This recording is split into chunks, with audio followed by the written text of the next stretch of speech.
Hi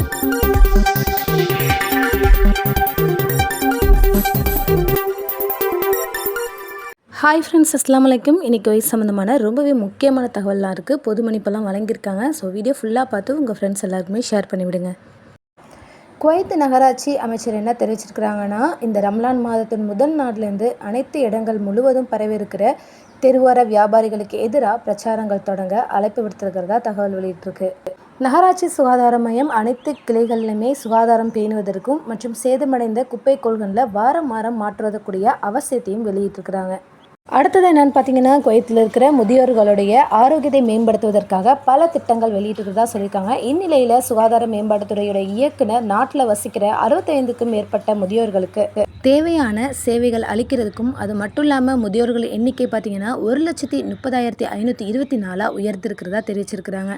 இதில் குடிமக்கள் 77,893 பேர், அதாவது 60% தெரிவிச்சிருக்கிறாங்க. அடுத்த முக்கியமான தகவல் என்னென்னு பார்த்தீங்கன்னா, குவைத் சுகாதார அமைச்சகம் வெளியிட்ட தரவுப்படி குவைத்தில் உடல் உழைப்பின்மையோட விகிதம் அதிகரிச்சிட்ருக்கு, மிகவும் கவலைக்குரிய விஷயமா இருக்குன்னு சொல்லியிருக்காங்க. 18 வயது அதுக்கு மேற்பட்டவர்களுடைய சதவீதம் ஏறத்தாழ 61% ஆண்களும் 75% பெண்களும் போதிய உடல் செயல்பாடுகளில் ஈடுபடவில்லை அப்படின்னு தகவல் வெளியாகிருக்கு.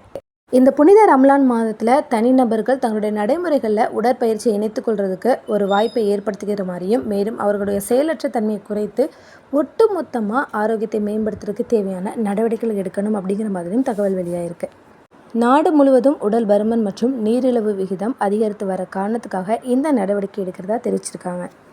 அடுத்த முக்கியமான தகவல் என்னன்னு பார்த்தீங்கன்னா, டிரான்ஸ்பரன்சி இன்டர்நேஷ்னல் வெளியிட்ட சமீபத்திய ஊழல் புலனாய்வு குறியீட்டில் பார்த்தீங்கன்னா குவைத் 22வது இடத்தை பெற்றிருக்கு அப்படின்னு சொல்லியிருக்காங்க. குவைத் ஊழல் தடுப்பு ஆணையத்துடைய தலைவர் ஞாயிற்றுக்கிழமை இதை அறிவிச்சிருக்காரு.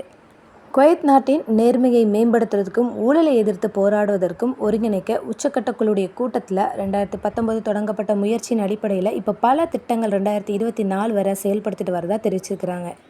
அடுத்த முக்கியமான தகவல் என்னென்னு பார்த்தீங்கன்னா, உள்துறை அமைச்சகத்துடைய துணை செயலாளர் லெப்டினன்ட் என்ன சொல்லியிருக்காங்கன்னா, இந்த ஞாயிற்றுக்கிழமை அறிவிச்சிருக்கிறாரு. ஆசீர்வதிக்கப்பட்ட இந்த ரம்லான் மாதத்தை முன்னிட்டு காவல்துறையில் உள்ள அனைத்து உறுப்பினர்களையும் ஒழுக்காற்று முறையில் காவலிலிருந்து விடுவிக்கும் முடிவை வெளியிட்டிருக்காரு.